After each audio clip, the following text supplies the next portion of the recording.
பேசி பரிசுத்த வேதாகத்தில் சங்கீதம் 40ஆம் அதிகாரம் சொல்ல போகிறேன். அல்லேலூயா.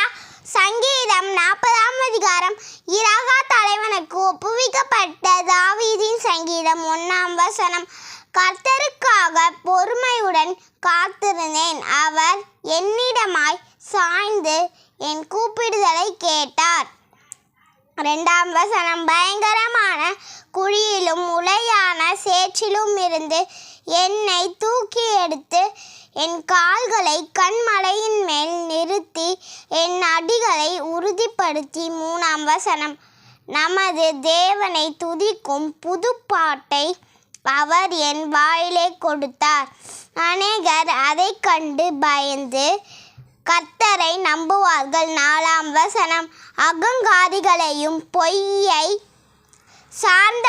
சார்ந்திருக்கிறவர்களையும் நோக்காமல் கர்த்தரையே தன் நம்பிக்கையாக வைக்கிற மனுஷன் பாக்கியவான். 5ஆம் வசனம்.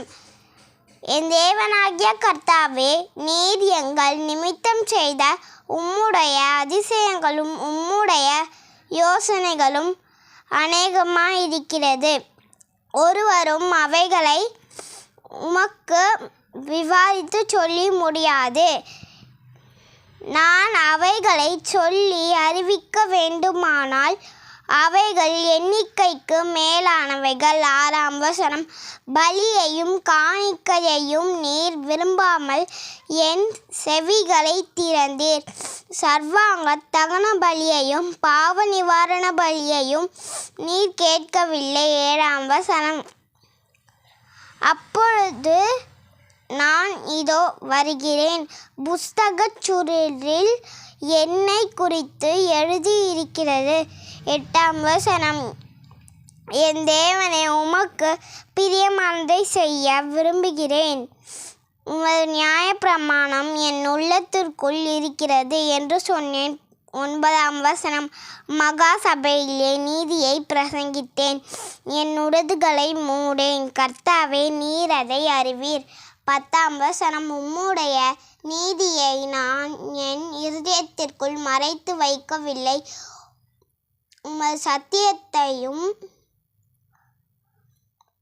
உமது இரட்சிப்பையும் சொல்லியிருக்கிறேன்.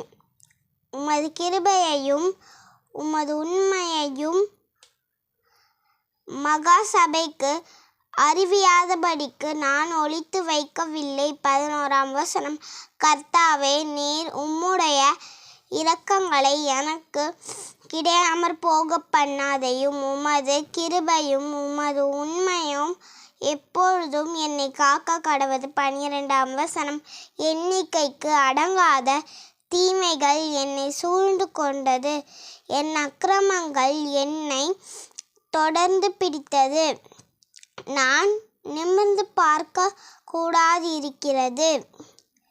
அவைகள் என் தலைமயிரிலும் அதிகமாயிருக்கிறது. என் இருதயம் சோர்ந்து போகிறது. 13ஆம் வசனம். கர்த்தாவே, என்னை விடுவித்தருளும். கர்த்தாவே, எனக்கு சகாயம் பண்ண தீவிரியும். 14ஆம் வசனம். என் பிராணனை அழிக்க தேடுகிறவர்கள் ஏகமாய் வெட்கி நாணி எனக்கு தீங்கு செய்ய விரும்புகிறவர்கள் பின்னிட்டு இலச்சை அடைவார்களாக. 15ஆம் வசனம். என் பேரில் ஆ ஆ ஆ ஆ என்று சொல்லுகிறவர்கள் தங்கள் வெட்கத்தின் பலனை அடைந்து கைவிடப்படுவார்களாக. 16ஆம் வசனம். உம்மை தேடுகிற அனைவரும் உமக்குள் மகிழ்ந்து சந்தோஷப்படுவார்களாக. உம்முடைய இரட்சிப்பை விரும்புகிறவர்கள் கர்த்தருக்கு மகிமை உண்டாவதாக என்று எப்பொழுதும் சொல்லுவார்களாக. 17ஆம் வசனம். நான் சிறுமையும் எளிமையுமானவன், கர்த்தரோ என் மேல் நினைவாயிருக்கிறார். தேவரீர் என் துணையும் என்னை விடுவிக்கிறவருமாயிருக்கிறீர். என் தேவனே, தாமதியாதையும். ஆமென்.